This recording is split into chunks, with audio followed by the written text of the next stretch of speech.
నమస్తే masters. Welcome to our third day meditation session.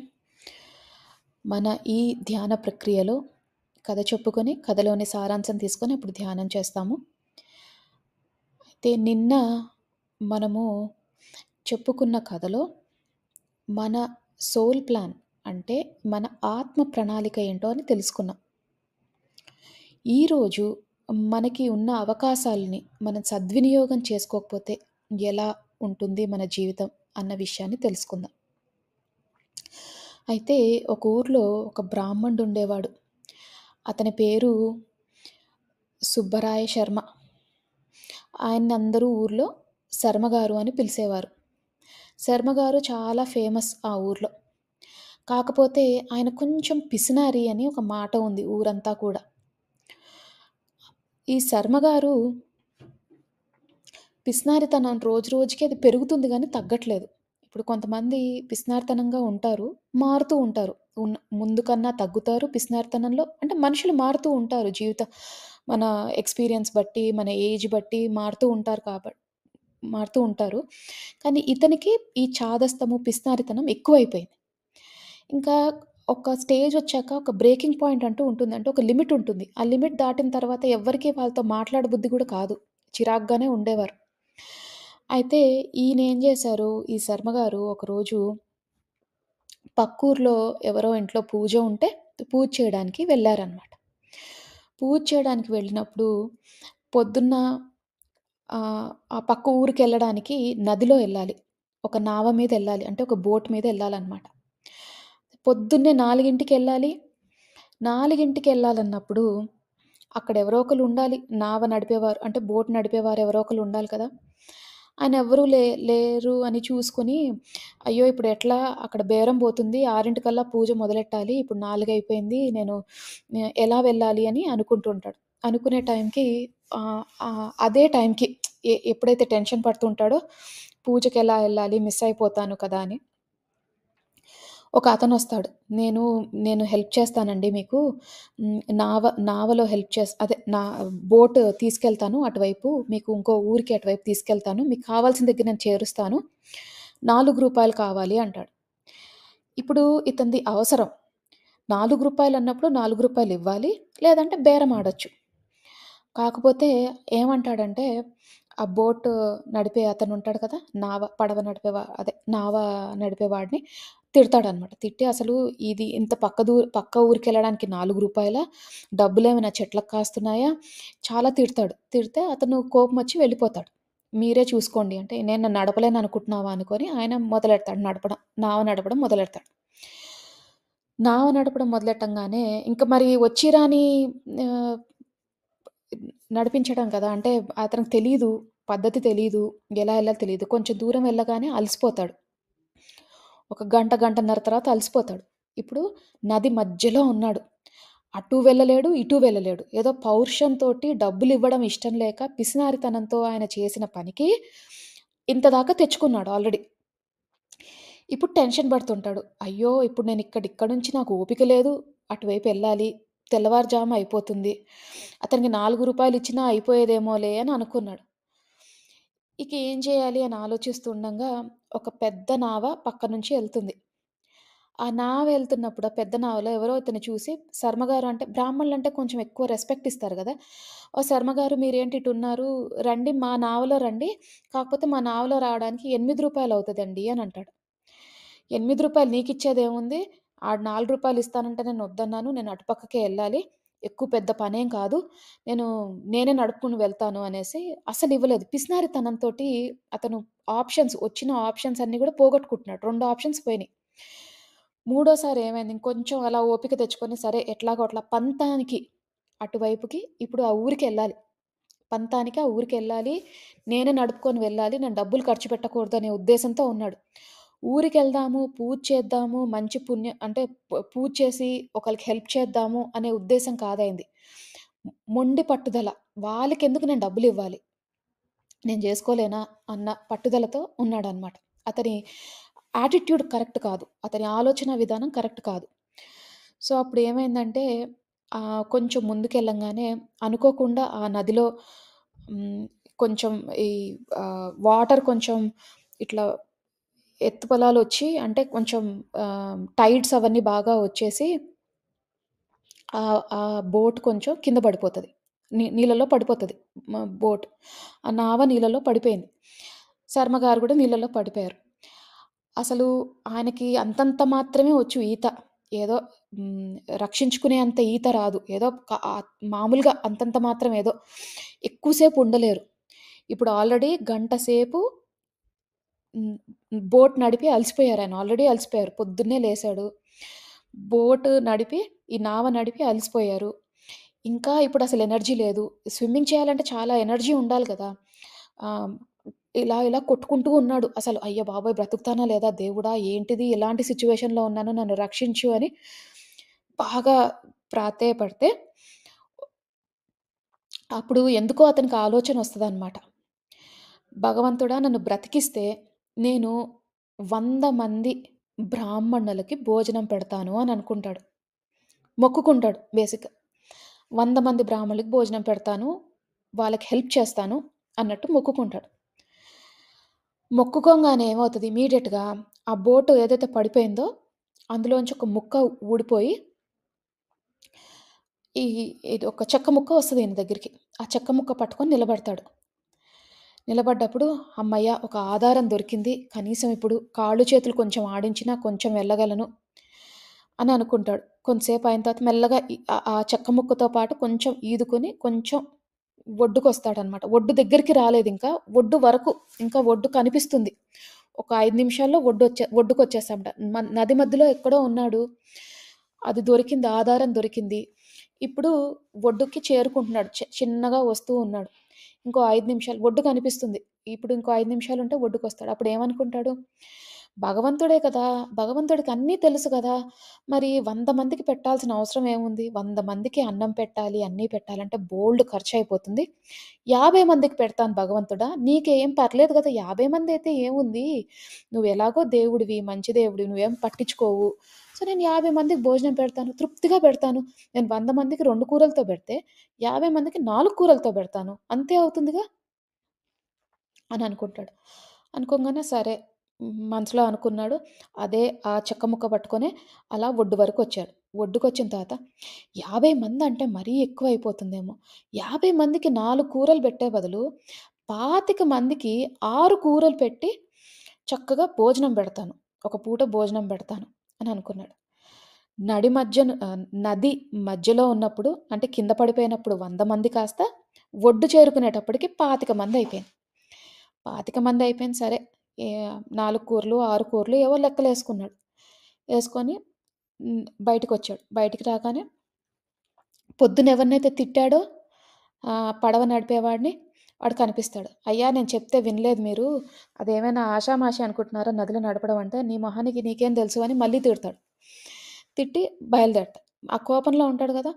అయినా 25 మంది అంటే చాలా ఎక్కువైపోతుందేమో! 10 మంది బ్రాహ్మణులైతే ఓకే. ఎందుకంటే 10 మందికి నేను 6 రకాల కూరలు, చక్కగా 2 ఆహ్, స్వీట్లు అవన్నీ పెట్టి ఇస్తాను. అప్పుడు చాలా మంచి పుణ్యమే అది కూడా పుణ్యమే గదా! బ్రాహ్మణులే కదా! పెడుతున్నాం గదా!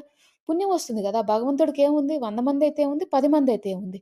పెట్టడం ముఖ్యం అనుకోని తనకి తనే సమర్థించుకొని ఇంటి వైపుకి బయలుదేరతాడు. ఇంటి వైపుకి బయలుదేరంగానే ఆళ్ళ నడుస్తూ ఉంటారు కదా! ఇంటి వైపుకి బయలుదేరినప్పుడు నడవాలి. వాళ్ళ ఇల్లుకెళ్ళడానికి ఒక 5, 6 నిమిషాలు నడవాలి. అదే నది ఒడ్డు నుంచి వాళ్ళ ఇంటికి ఒక 8 నిమిషాలు నడవాలి. సగం దూరం వచ్చాక 10 మంది గూడా చాలా ఎక్కువేమో! ఐదుగురైతే సరిపోతారు. ఎందుకంటే ఐదుగురికి పిలిచి, భోజనం పెట్టి, మనము స్వీట్లు పెట్టి అంటే అన్ని రకాల స్వీట్లు పెట్టి, బట్టలు గూడా ఇద్దాము. ఏముంది 100 మందైతే ఏముంది, ఐదుగురైతే ఏముంది. చక్కగా మనం పెట్టొచ్చు, అన్నీ చెయ్యొచ్చు. ఐదుగురిని మంచిగా చూసుకోవచ్చు అని అనుకుంటాడు. అనుకోని సరే ఐదుగురికి పెడదామని అనుకుంటాడు. ఇంటికెళ్తాడు. ఇంటికెళ్ళంగానే తలుపు కొట్టి వాళ్ళ భార్య వచ్చి తలుపు తీయంగానే ఏమైంది? వాళ్ళ భార్య అడుగుతది. ఏమైంది అంటే ఇలా కథ చెప్తాడు. చెప్పి నేను ఇలా అనుకున్నాను. అప్పుడు చెప్పేటప్పుడు వాళ్ళ భార్యకి చెప్పేటప్పుడు అంటే వాళ్ళ భార్య ఇతని ఇంట్లోకి రాగానే స్నానం జేసి, భోంచేసేసి కొంచెం టైం ఉంది గదా! ఆలోచించుకోవడానికి టైం ఉంది. వాళ్ళ భార్య అడిగినప్పుడు కథంతా చెప్తూ ఉంటాడు. ఇట్లా అయింది అని. ఏమంటాడు చెప్పేటప్పుడు వాళ్ళ భార్యకి, "నేనొక ఒక్క బ్రాహ్మణుడికి భోజనం పెడతా అని మొక్కుకున్నాను. నువ్వు కాస్త వంటలు చెయ్యి. ఎక్కువేం చెయ్యక్కర్లేదు. మన ఇంట్లో మనం వండుకున్నట్టే కూరలు చేసేసేయి చాలు" అని అంటాడు. 100 కాస్త 25 అయింది. 25 కాస్త 10 అయింది. 10 కాస్త 5 అయింది. 5 కాస్త 1 అయింది. ఆ 1 కూడా ఏంటి మరీ కక్కుర్తిగా, మంచిగా కాకుండా కక్కుర్తిగా అంటే ఎక్కువ పెట్టాలని ఉద్దేశం లేదు. పనయిపోయింది గదా! బ్రతికిపోయాడిప్పుడు. అసలు అవసరం లేదు అన్నట్టు అనిపిస్తుందనమాట. అంత కక్కుర్తిగా ఉన్నాడు. అయితే ఆహ్, అయితే ఏమైంది, ఊర్లోకెళ్తాడు. ఒక బ్రాహ్మణ్ణి తీసుకొద్దామని. వాళ్ళ పెళ్ళాంతో అంటాడు, "నువ్వు వంట చేసేయి, ఇట్లా చెయ్యి, ఈ కూరలు చెయ్యి" అని కూరలు కూడా చెప్పి మరీ వెళ్తాడనమాట. వెళ్ళంగానే ఏమైంది, ఆమె వంట చేయడం మొదలెడుతుంది. అయితే ఇతనేం జేశాడు, ఆ బ్రాహ్మణులందరిలో కూడా ఎవరైతే చాలా ఆహ్, అనారోగ్యంగా ఉన్నారో, అనారోగ్యంతో బాధపడుతున్నారో, అంటే ఎక్కువ తినలేరు చూసారా? బ్రాహ్మణుల్లో కూడా అంటే కొంతమంది ఒంట్లో బాగోని వాళ్ళుంటారు. ఇంకేదైనా ఆహ్, ఉన్నాయనుకుంటారు కదా! వాళ్ళందరూ వచ్చినప్పుడు ఆహ్, వాళ్ళందరూ ఉన్నప్పుడు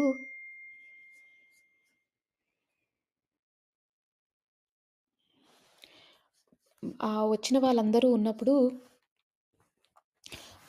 అతను తీసుకొచ్చిన ఆహ్, హెల్త్ బాగోని మనిషి ఎవరైతే ఉన్నారో, వారొచ్చినప్పుడు అతను తీసుకొని ఇంటికొస్తారనమాట. వాళ్ళకి చెప్పి, "మీకు భోజనం పెట్టిస్తాము" అని. ఎందుకంటే ఆశ ఏంటి అంటే, వాళ్ళు సరిగ్గా తినరు అని. మిగిలిపోతుంది గదా అని. అంత కక్కుర్తిగా అయిపోయాడు. మొత్తానికి అంత పిసినారితనంతోటి చాలా ఎక్కువగా అయిపోయింది. అప్పుడేమైందంటే, మొత్తానికి ఇంటికొస్తాడు ఆ బ్రాహ్మణుడు. ఇంటికి వచ్చినప్పుడు ఆ పిల్లవాడు ఈ శర్మగారికి ఒక పిల్లవాడుంటాడు. ఆ పిల్లవాడు అంటాడు, "నాన్న ఎవరిని తీసుకొచ్చావు?" అంటే, "ఇతను మన ఇంటికి వచ్చాడు. భోంచేస్తారు. మనము మన ఇంటికొచ్చిన అతిథి" అని చెప్తాడనమాట. తీసుకొచ్చి ఆ పిల్లవాడు కూర్చోబెడతాడు. ఆ పిల్లవాడు ఏదో క్వెషన్స్ బాగా అడుగుతున్నాడు, విసిగిస్తున్నాడనేసి ఈ శర్మగారేం చూడలేకపోతున్నాడు. వాళ్ళ భార్య భోజనం పెడుతుంటే చూడలేకపోతున్నాడు. అంటే ఈయన తట్టుకోలేకపోతున్నాడు. అంటే అంత ఈర్ష్య, అంత పిసినారితనం ఎక్కువైపోయినాయింక. అంటే ఓర్వలేని తనం వచ్చేసింది. నేను బ్రతికున్నాను, ఆ భగవంతుడికి మొక్కుకున్నాను అని కాకుండా, నా వల్ల కావట్లేదు చూడ్డము అనేసి ఏం జేస్తాడు, వాళ్ళ పిల్లవాడిని తీసుకొని వాళ్ళ భార్యకి చెప్తాడు, "నువ్వు అతనికి వడ్డించేసేయి.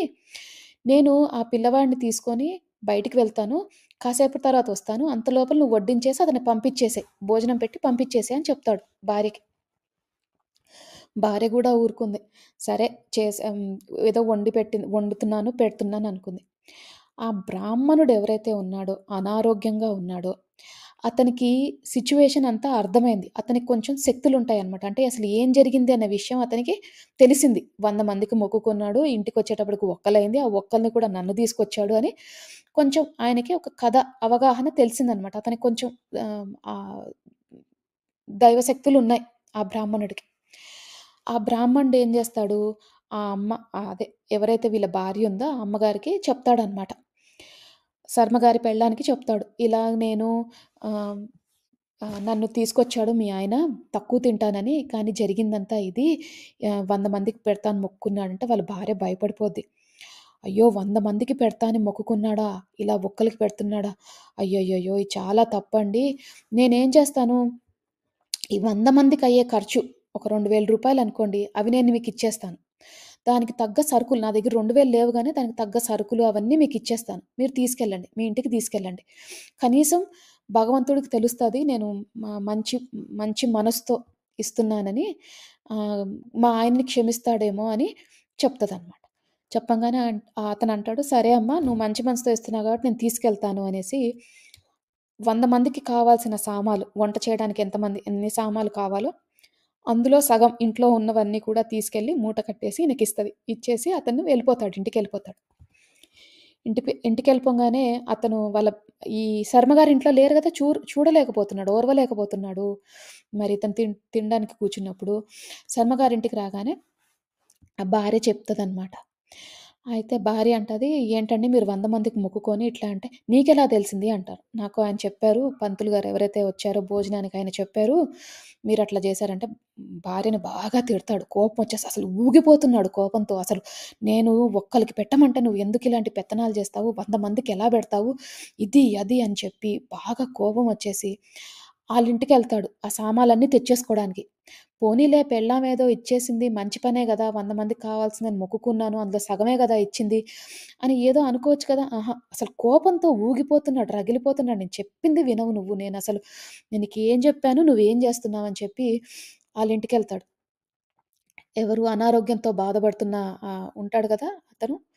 ఇంకో పండితుడు అతనింటికెళ్తాడు. ఆ బ్రాహ్మణుడి దగ్గరికెళ్తాడు. ఎళ్ళంగానే వాళ్ళ భార్య ఆ బ్రాహ్మణుడి భార్య బయట కూర్చొని ఏడుస్తుంటది. "అయ్యో దేవుడా! భగవంతుడా! నా నా భర్తను కాపాడండి" అని. "ఏమైందమ్మా?" అంటే, "ఏమైంది? నువ్వే మీ ఇంటికి తీసుకెళ్ళావు. నువ్వు ఏం ఫుడ్ పెట్టావో, ఏం భోజనం పెట్టావో నాకు తెలీదు. వచ్చినప్పటి నుంచి మా ఆయన వాంతులు చేసుకుంటూనే ఉన్నాడు. అసలు తిన్నది అరగట్లేదు. ఇప్పుడు అసలే అతను అనారోగ్యంతో ఉన్నాడు. ఇగ చచ్చిపోయేలాగున్నాడు. నువ్వే చంపేసావు నా నా భర్తని" అని ఆవిడ మొదలెట్టింది ఏడుపు. ఇతను శర్మగారు బెదిరిపోతాడు. "అదేంటి నేను మామూలుగా భోజనమే పెట్టాను గదా! మరి ఇదేంటి ఇట్లా మాట్లాడుతుంది ఈవిడ" అని. అప్పుడు అంటాడు, "అమ్మా మీరు అరవకండి. మీరెవరికీ చెప్పకండి. నేను మీకు డబ్బులిస్తాను. ఒక రూ. 500 ఇస్తాను. దాంతో మీరు వైద్యుడికి చూపించుకొని అతని ఆరోగ్యం చేయించుకోండి" అని అంటాడనమాట. అనంగానే ఆమె అంటది, "లేదు నా నా భర్త ప్రాణమే నాకు ముఖ్యము. నువ్వు 500 గాదు ఎంతిచ్చినా నాకనవసరము. నువ్వే నా భర్తని చంపుతున్నావు. చూడు ఎట్లా కక్కుతున్నాడో అతను. మీ ఎళ్లి వచ్చినప్పటి నుంచి ఆ అన్నం నువ్వు ఏం పెట్టావో విషం కలిపి పెట్టావు. ఆ అన్నం సహించట్లేదు" అనంగానే అతనంటాడు, "లేదమ్మా నీకు నేను 2000 ఇస్తాను. ఇంక నువ్వు ఏం మాట్లాడకు. నువ్వు మంచిగా చూయించుకో మీ భర్తకి" అని చెప్తాడనమాట. చెప్పేసి అక్కడి నుంచి బయలుదేరిపోతాడు. సరే ఇదంతా కథ. చాలా మంచి కథ. మనకి చాలా ఎంతో అనిపిస్తుంది. అరే! ఈయనేంటి ఇంత కక్కుర్తిగా ఉన్నాడు. ఈయనేంటి ఇట్లా చేస్తున్నాడు అని. ధ్యానులుగా మనమేం చేస్తున్నాం? ఇప్పుడు మొత్తానికి శర్మ గారికి రూ. 4000 వదిలినాయి. 2000 ఏమో 2000కి సరిపడా వాళ్ళ ఆవిడ సరుకులవన్నీ ఇచ్చేసింది. ఇతనేమో 2000 డాక్టర్‌కి చూపించుకోమని ఇతనిచ్చేసాడు. అతను ఫస్ట్ మొక్కుకున్నదేంటి? రూ. 1000. 100 మందికి అందాజాగా రూ. 1000 రూ. 2000 అయ్యేది. అతను మొక్కుకుందది. కానీ మొక్కుకున్న టైం ఏంటి? హ్మ్. నేను బ్రతకాలి అని అనుకున్నాడు ఫస్ట్. ఎప్పుడైతే ఆసరా వచ్చిందో, ఎప్పుడైతే బాగా మంచిగా ధైర్యం వచ్చిందో నేను బ్రతికాను, ఒడ్డు దగ్గరికొస్తున్నానని నంబర్‌లు మారుతూ వచ్చినాయి. ఎప్పుడైతే కంప్లీట్ ధైర్యం వచ్చిందో నేను ఒడ్డెక్కేసాను అని, అసలు ఆ 100ది కాస్త ఒకటయింది. ఆ ఒకటి కూడా అనారోగ్యంతో బాధపడుతున్న పండితుడి గురించి అయింది. అంటే అక్కడిదాకా ఆ స్టేజ్‌కి అంత అంత పిసినారితనంతో ఉన్నాడనమాట. సో, మనమేం నేర్చుకోవాలి? మనం ఏం చేస్తామంటే ధ్యానంలోకి వచ్చాము అంటేనే ఏదో కారణం ఉండడం వల్లే మనం ధ్యానంలోకొచ్చాం. అంటే ఎన్నో ట్రై చేసాం. మనకి ఐదర్ ప్రాబ్లమ్స్ గానీ, హెల్త్ ప్రాబ్లమ్ గానీ, శారీరక, మానసిక సమస్యలు గానీ, ఇంట్లో గొడవలవ్వడం గానీ, మనశ్శాంతి లేకపోవడం గానీ, లేకపోతే ఆరోగ్య సమస్యలు గానీ, లేకపోతే పిల్లల విషయంలో గానీ, చదువుల విషయంలో గానీ, ఏదో ఒక కారణం వల్ల మనం ధ్యానంలోకొచ్చాం. మనం అంతా బాగుంటే ధ్యానంలోకొచ్చేవాళ్ళమే గాదు. మనం బాలేదు, మనకేదో పరిస్థితి బాలేదు, తృప్తిగా లేదు జీవితం మీద అన్నప్పుడే ధ్యానంలోకొస్తాం. వచ్చినప్పుడు ఏం జేస్తాము, ఫస్ట్‌లో ఆ ప్రాబ్లమ్ పోవాలి అనే బాగా ఉద్దేశం చాలా ఉంటది గాబట్టి, ఇమ్మీడియేట్‌గా చాలా సీరియస్‌గా ప్రతిరోజు ధ్యానం జేసేస్తాము, అన్నీ చేసేస్తాం. తర్వాత ఏం జేస్తాము, నెమ్మదిగా మర్చిపోతాం. ఏముందిలే ఈరోజు ధ్యానం తగ్గించుకుంటే ఏమైద్దిలే, దేవుడికేగా తెలిసిద్దిగా మన కోసం అంటే విశ్వానికి తెలుస్తదిగా మనం మంచి ఉద్దేశంతోటే ఉన్నాం గదా! ఇదని మనని మనమే సమర్థించుకుంటాం. ప్రాబ్లమ్ ఏంటంటే సెల్ఫ్ సింపతి. మనమే సమర్థించుకుంటాం. మనమే అనుకుంటాం. ఏముందిలే మనమే లాజిక్కులు చెప్పుకుంటాం. ఆహ్, ఏముందిలే భగవంతుడేగా తెలుస్తదిగా ఈరోజు నాకు ఒంట్లో బాలేదు. నేను ధ్యానం మానేస్తున్నాను. ఈరోజు నాకు టైం కుదరలేదు. అన్నిటికంటే ముఖ్యమైన ఆన్సర్ బాగా వినిపిచ్చే ఆన్సర్ ఏంటంటే టైం కుదరలేదు.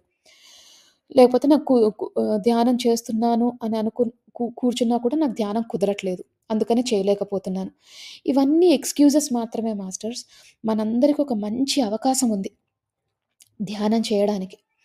సో, అది అది ఎందుకు చేస్తున్నాము అంటే, జ్ఞానాది దగ్ధ కర్మాణ. అంటే ఎప్పుడైతే మనము ఈ ధ్యానం చేస్తున్నామో, మనని మనం తెలుసుకుంటున్నామో, జ్ఞానాన్ని స్వీకరించే శక్తిని పొందుతామో, అంటే ధ్యానం చేసినప్పుడు ఏమవుతుందంటే, ఈ విశ్వం మనకి ఏవైతే చెప్పాలని అనుకుంటుందో, అవి రిసీవ్ చేసుకునే శక్తి మనకొస్తుంది. అలానే ఈ సత్సంగాలు, మంచి మాటలు విన్నప్పుడు రకరకాల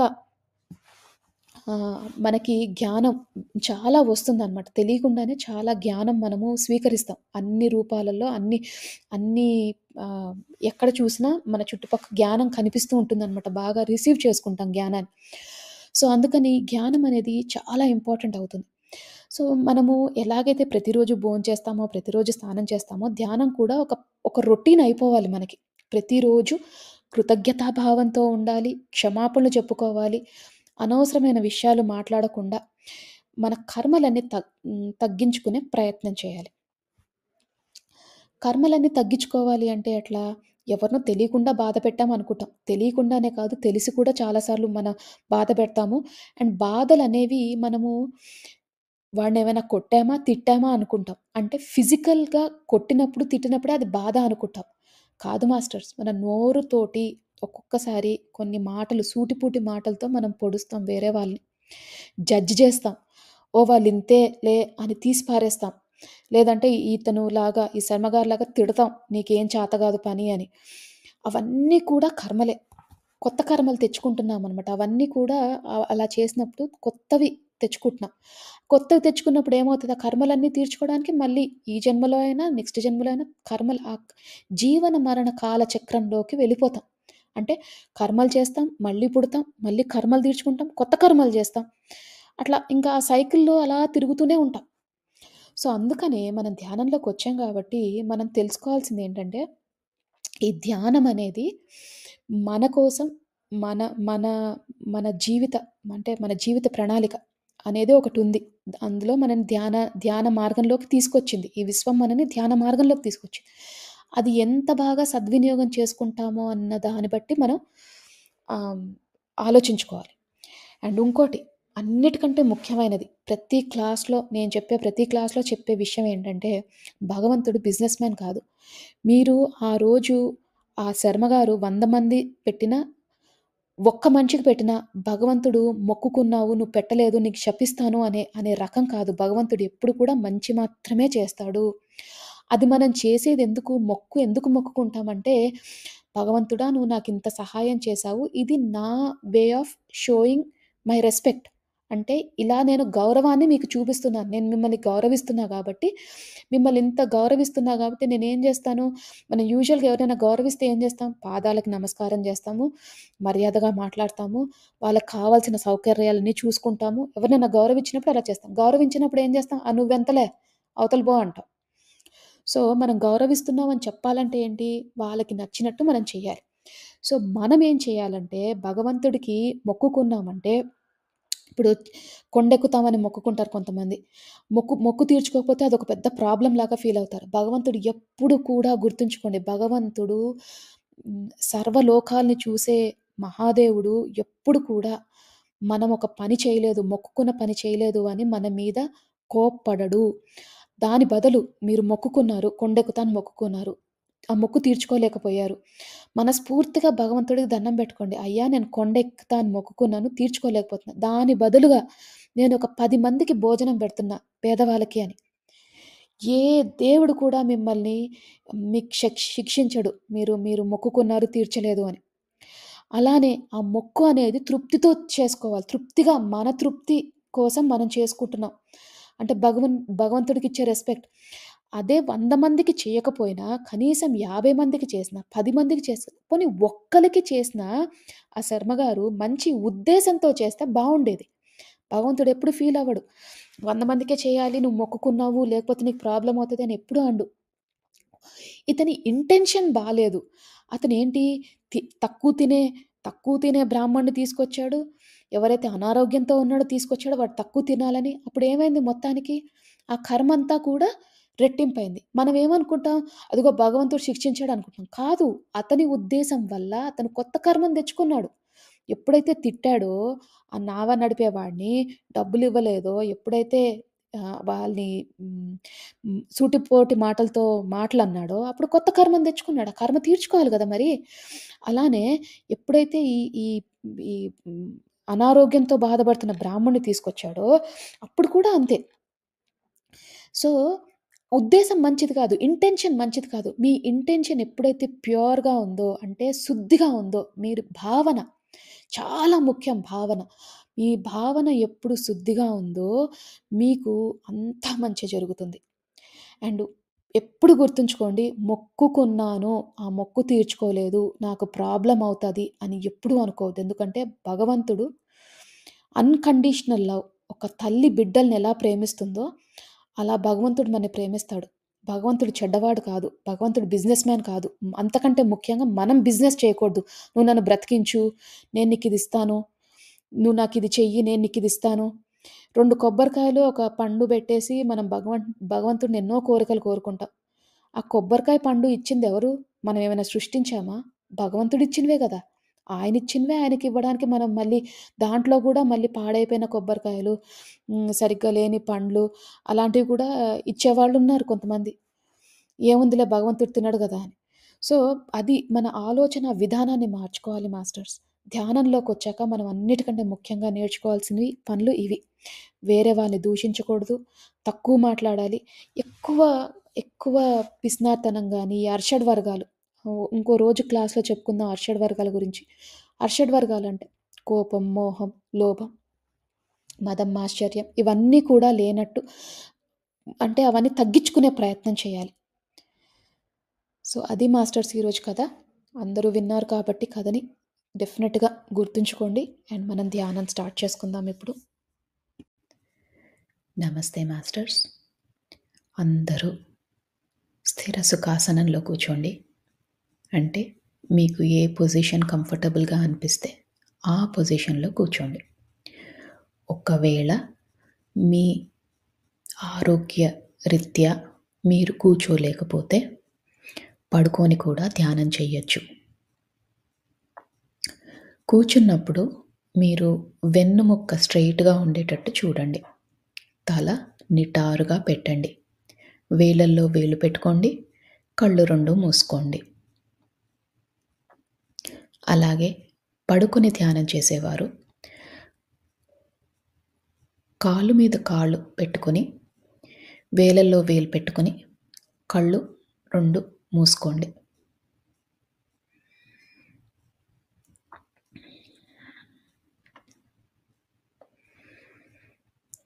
ఇప్పుడు మనము నిండు శ్వాసని తీసుకుందాం.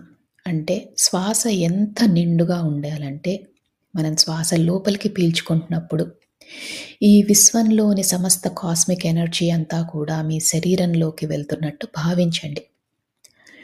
ఈ విశ్వంలో ఎంతో మంచి పాజిటివ్ ఎనర్జీ ఉంది. అదంతా కూడా మనం స్వీకరిస్తున్నాం. మన శరీరాన్ని, మన మనసుని ఓపెన్ చేసి పెట్టుకున్నాం. ప్రతి ఒక్క కాస్మిక్ ఎనర్జీ గానీ, పాజిటివ్ ఎనర్జీ గానీ రిసీవ్ చేసుకునే స్థితిలోకి వెళ్ళబోతున్నాం. అందుకని చక్కగా ఒక్క నిండైన శ్వాస తీసుకోండి.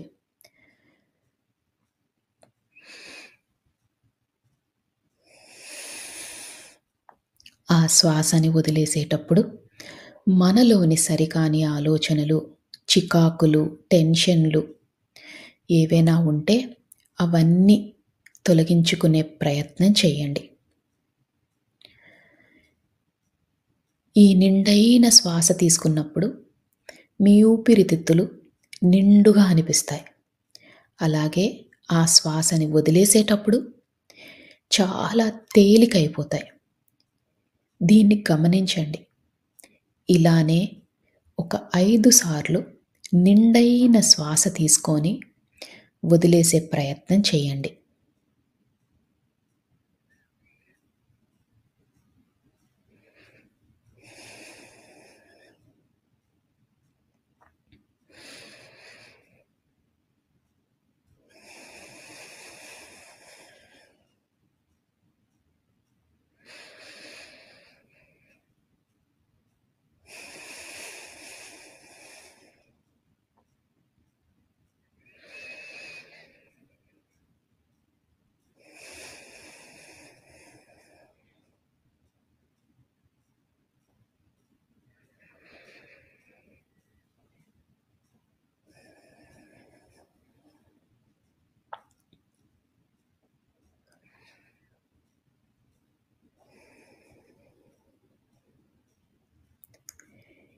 ఇప్పుడు మీ మనసు, శరీరం చాలా తేలికైనట్టు మీకు భావన కలుగుతుంది. మనమిప్పుడు శరీరంలో ప్రతి భాగాన్ని రిలాక్స్ చేసుకునే ప్రయత్నం చేద్దాం. అంటే ముందుగా సహస్రారం, తల భాగం, దాన్ని రిలాక్స్ చేసుకునే ప్రయత్నం చేద్దాం.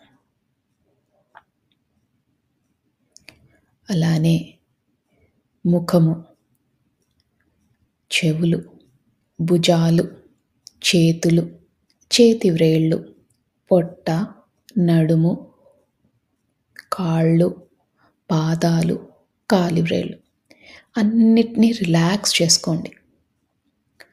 రిలాక్స్ చేయడం అంటే మీరు కంఫర్టబుల్ పొజిషన్లో కూర్చున్నట్టు, అలానే తేలిక అయినట్టు మీకు అనిపిస్తే మీ శరీరం రిలాక్స్ అవుతున్నట్టు.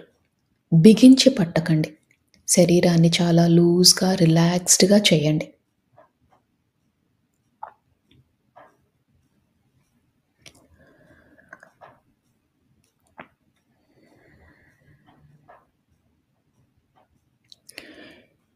ఇప్పుడు మీ శరీరం అంతా రిలాక్స్ అయింది.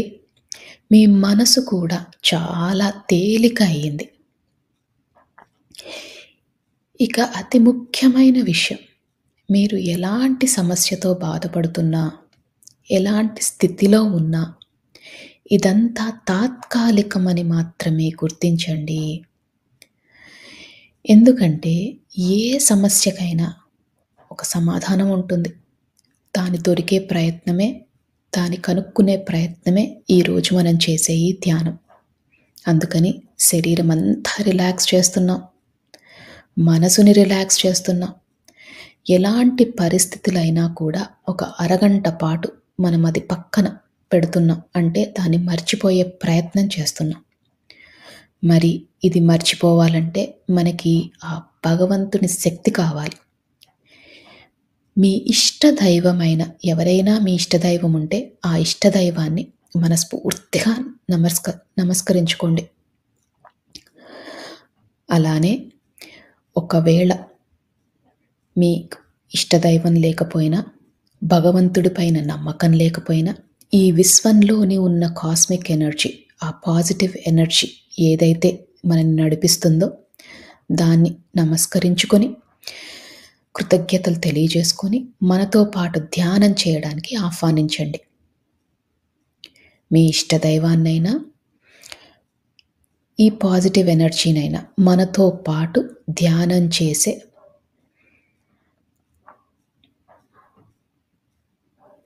అవకాశాన్ని మనకి ఇవ్వమని మనస్ఫూర్తిగా ఆర్తితో చెప్పుకోండి.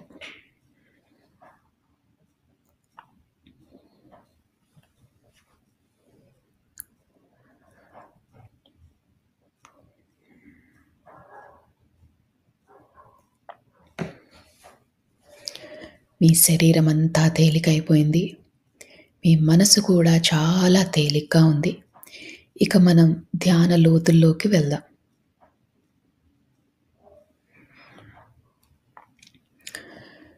మీకు కనుబొమ్మల మధ్యన బొట్టు పెట్టుకునే దగ్గర రకరకాల రంగులు కనిపిస్తాయి. కొన్నిసార్లు విజన్స్ కానీ, కాంతులు కానీ కనిపిస్తాయి. దాన్ని థర్డ్ ఐ లొకేషన్ అంటారు. ఈ ధ్యానం మొత్తంలో కూడా ఆ లొకేషన్లో అంటే మీ కనుబొమ్మల మధ్యన దృష్టి పెట్టేలాగా, దాని మీద ఫోకస్ పెట్టేలాగా చూసుకోండి. మీకు ఎప్పుడు ఆలోచనలు వచ్చినా నెమ్మదిగా శ్వాస మీదికి ధ్యాస మరల్చండి. ఆలోచనలు వస్తూ ఉంటాయి, అది చాలా సహజం. ఆలోచనలు వచ్చినప్పుడల్లా నెమ్మదిగా శ్వాస లోపలికి ఎలా వెళ్తుంది, ఎలా బయటికి వస్తుంది అని గమనించండి.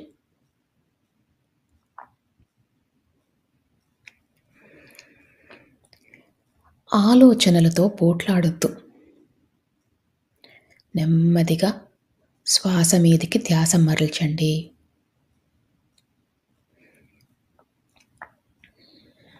ఈ ప్రక్రియలో, ఈ ధ్యాన ప్రక్రియలో చాలాసార్లు ఆలోచనలు వచ్చే అవకాశం ఉంది. మనం ధ్యానం లోతులోకి వెళ్ళినప్పుడు ఏ ఆలోచనలు రావు. అందుకనే ఆలోచనలు వచ్చినప్పుడల్లా శ్వాస మీదికి ధ్యాస మరల్చండి.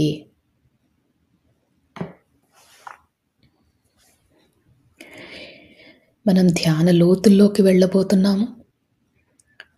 ఇక ఒక్క 3 సార్లు మళ్ళీ మంచి నిండైన శ్వాస తీసుకొని వదిలేయండి. శ్వాస తీసుకుంటున్నప్పుడు మీతో పాటు ఉన్న భగవంతుని శక్తి కూడా మీ దగ్గరికి వస్తున్నట్టు, అలానే ఈ విశ్వంలోని కాస్మిక్ ఎనర్జీ శక్తి అంతా కూడా మీ శరీరంలోకి వెళ్తున్నట్టు భావించండి. ఈసారి ఆ శక్తి రెండింతలయ్యింది. ఎంతో అద్భుతమైన ఈ శక్తిని మనం స్వీకరిస్తున్నాం. అందుకని శ్వాస లోపలికి వెళ్ళేటప్పుడు చక్కగా నిండుగా మీ ఊపిరితిత్తులన్నీ కూడా నిండుగా అయ్యేటట్టు భావించి ఆ శ్వాసని తీసుకొని మళ్ళీ వదిలేయండి. ఇలా 3 సార్లు చెయ్యండి.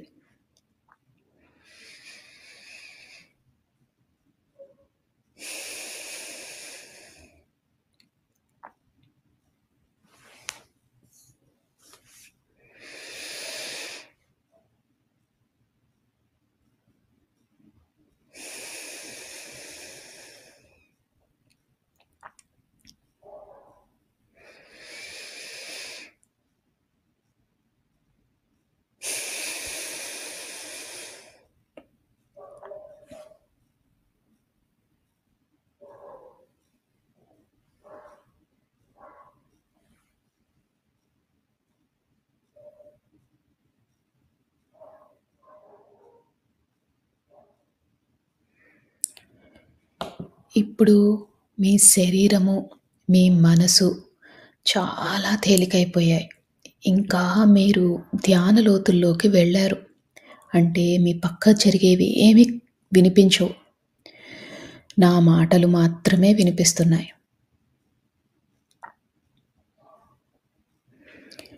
ఆ కనుబొమ్మల మధ్యన ఉన్న ఆ ప్రదేశాన్ని, అంటే థర్డ్ ఐ లొకేషన్ని బాగా ఫోకస్లో పెట్టండి.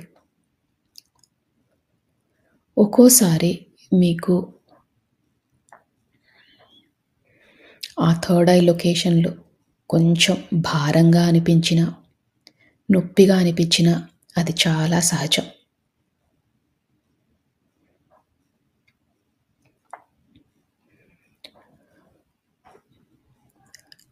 మన ఇష్టదైవంతో పాటు, ఈ విశ్వంతో పాటు మనము ఇంకా ధ్యాన లోతుల్లోకి వెళ్తున్నాం.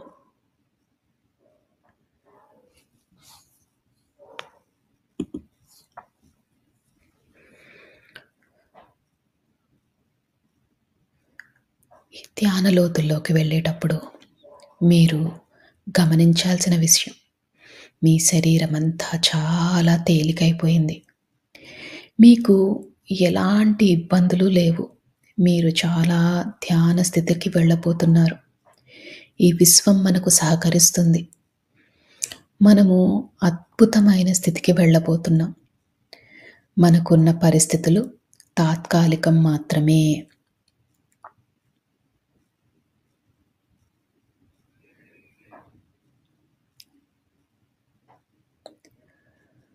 మనము ఈ జీవితానికి, ఈ విశ్వానికి, మన ప్రయాణానికి, ఈ జీవన ప్రయాణానికి కృతజ్ఞతలు తెలియజేసుకోవాలి. ఎందుకంటే ఎంతో అదృష్టం ఉంటే మనం ఈ ధ్యాన మార్గంలోకి వచ్చాము. జ్ఞానాన్ని తెలుసుకుంటున్నాము. అందుకని మనము మనస్ఫూర్తిగా ఒకసారి కృతజ్ఞతలు కూడా తెలియజేసుకుందాం.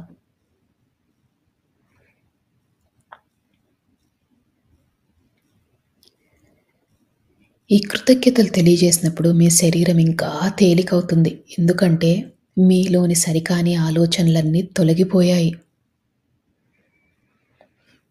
మీరు ఎంతో రుణపడి ఉన్నారు ఈ అవకాశానికి, ఈ విశ్వానికి.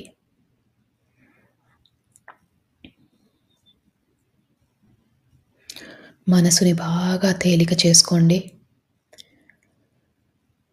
అదే స్థితిలో ఉండండి.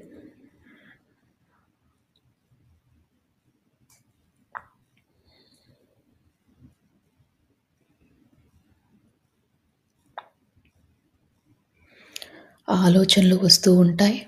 ఆలోచనలు వచ్చినప్పుడల్లా కూడా నెమ్మదిగా శ్వాస మీదికి ధ్యాస మరల్చండి.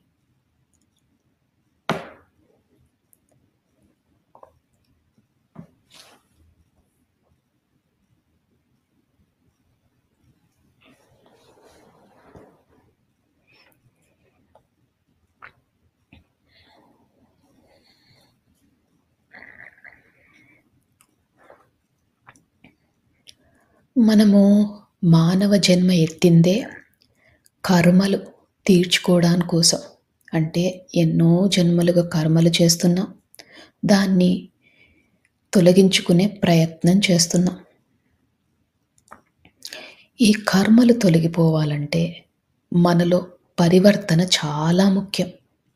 అలానే పశ్చాత్తాపం, ప్రాయశ్చిత్తం కూడా చేసుకోవాలి. అంటే మనం చేసిన తప్పులని గతంలో గాని, గత జన్మలలో గాని చేసిన తప్పులని క్షమించమని మనస్ఫూర్తిగా కోరండి.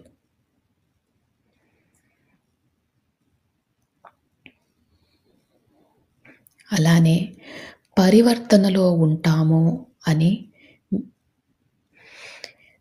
సహాయం కావాల్సిన వాళ్ళకి సహాయం చేస్తామని మనస్ఫూర్తిగా సంకల్పం చేసుకోండి.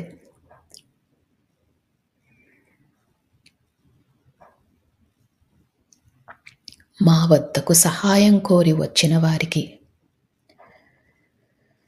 తప్పకుండా మాకు ఉన్నంతలో తోచినంత తప్పకుండా సహాయం చేస్తాము. మేము నేర్చుకుంటున్న ఈ ధ్యానాన్ని, జ్ఞానాన్ని పంచుతాము.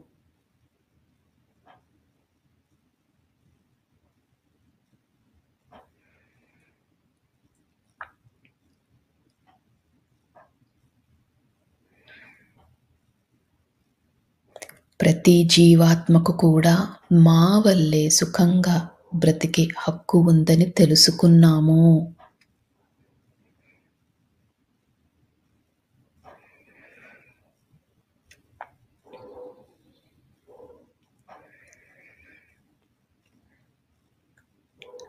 ఈ విశ్వానికి, ఈ భూమాతకు కావాల్సిన సహాయం చేస్తాము.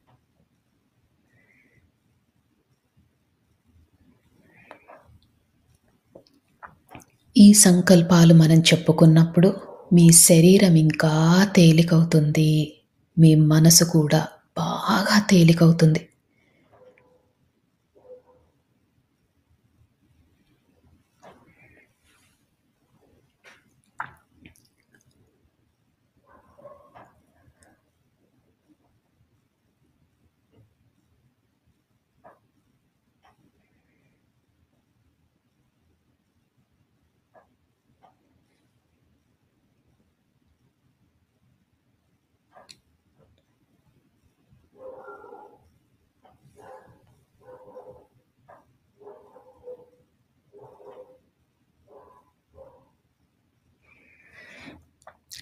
ఈ సంకల్పం చెప్పుకున్నప్పుడు మీ శరీరం చాలా తేలికైంది. ఇంకా లోతులోకి వెళ్ళే ప్రయత్నం చేయండి.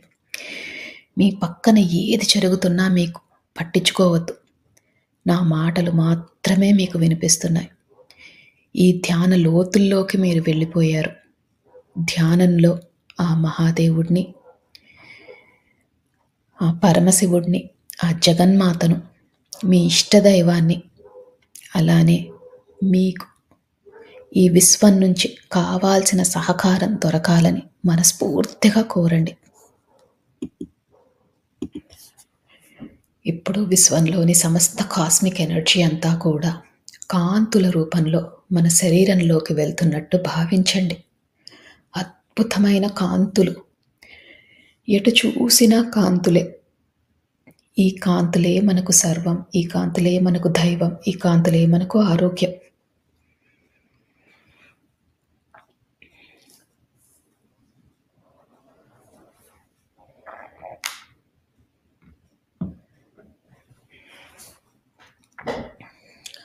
ఈ అద్భుతమైన కాంతుల వల్ల మన శరీరం చాలా ఆరోగ్యంగా ఉంటున్నట్టు భావించండి. అలానే ఈ ధ్యానం చేసినందువల్ల మనలోని సరికాని ఆలోచనలు అన్నీ తొలగిపోతున్నట్టు భావించండి.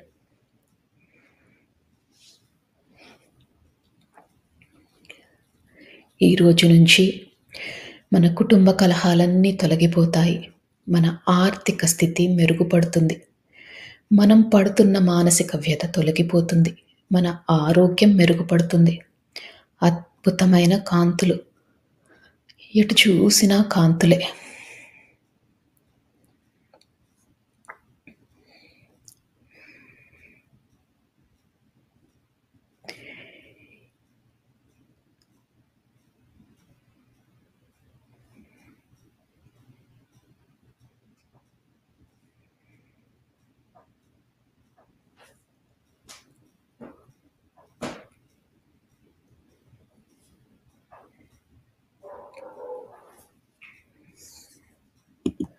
ఇంకా ఇంకా ధ్యాన లోతుల్లోకి వెళ్తున్నారు. అద్భుతమైన స్థితి. శరీరము, మనసు అన్నీ తేలికైపోయాయి.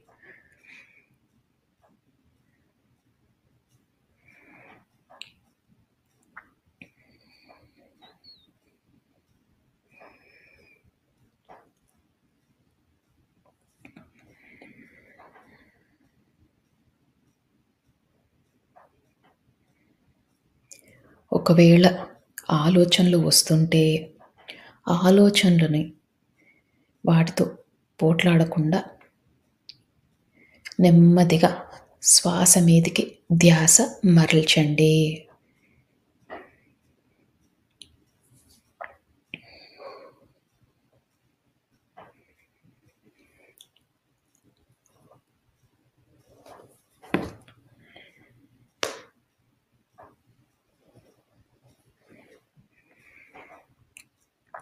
ఇంకా ఇంకా ధ్యాన లోతుల్లోకి వెళ్తున్నారు.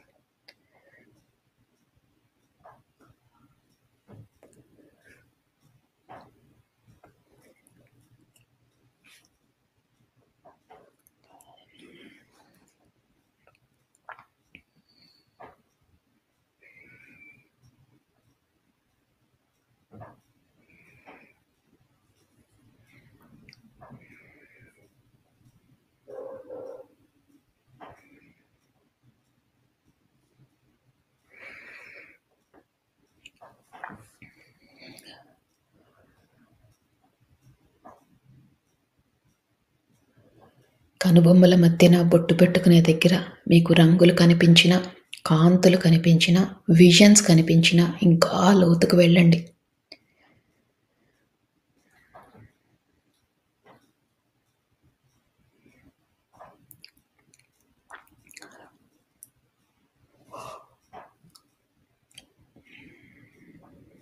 అద్భుతమైన ధ్యాన స్థితిలో ఉన్నారు. సంకల్పాలు చెప్పుకున్నాం. పశ్చాత్తాపంలో ఉంటామని, ప్రాయశ్చిత్తం చేసుకుంటామని, పరివర్తనలో ఉంటామని మనము విశ్వానికి మాట ఇచ్చాం.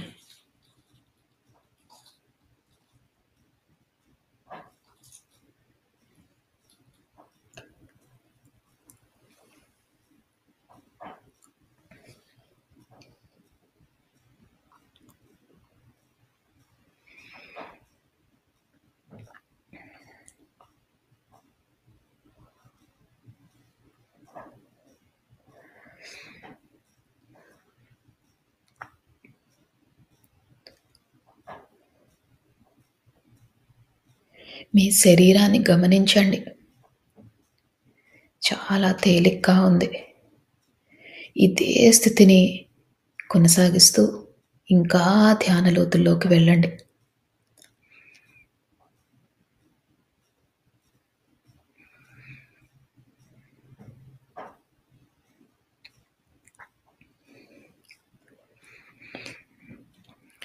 ఇప్పుడు మీరు ఈ జన్మలో ఎవరినైనా మీరు బాధ పెట్టి ఉంటే మనస్ఫూర్తిగా వాళ్ళకి క్షమాపణలు తెలియజేసుకోండి.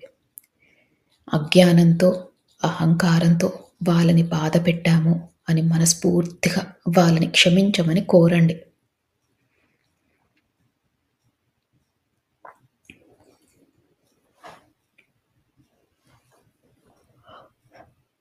అలానే ఎవరైనా మిమ్మల్ని బాధపెట్టి ఉంటే ఈ ఈ గతంలో వారిని మనస్ఫూర్తిగా మీరు క్షమించండి.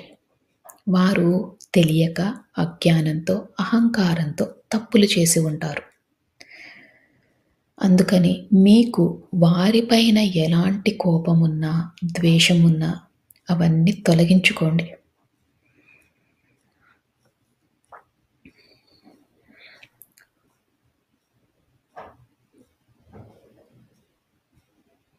ఇలా చేసినప్పుడు మన మనసు శూన్యమవుతుంది. మనసు శూన్యమైనప్పుడే ఈ విశ్వంతో అనుసంధానం అవ్వగలం. మీ ఇష్టదైవంతో అనుసంధానం అవ్వగలం. అందుకని ఎవరిపైనైనా కోపం గాని, ద్వేషం గాని ఉంటే అవన్నీ తొలగించుకోండి. శూన్య స్థితికి చేరుకోండి.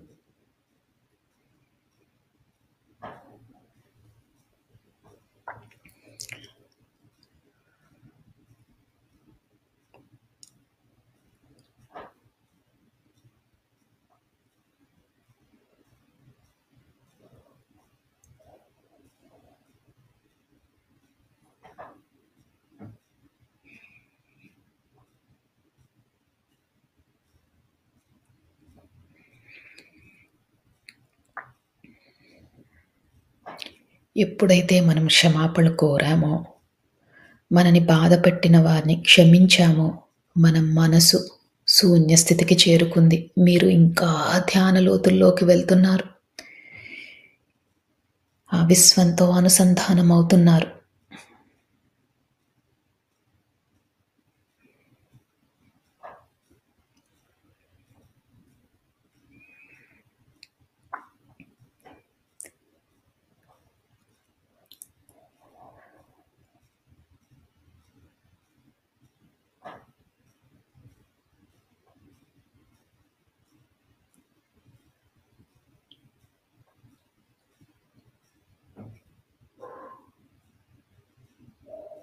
ఇదే స్థితిని కొనసాగిస్తూ మీరు ఇంకా ధ్యాన లోతుల్లోకి వెళ్ళండి.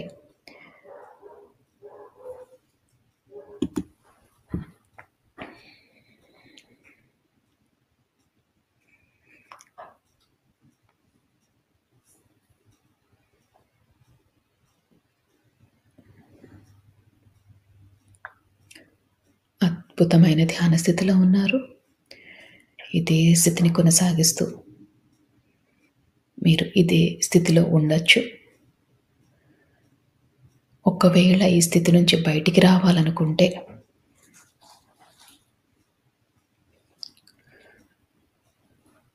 మీ శరీరాన్ని కొద్దిగా కదపండి.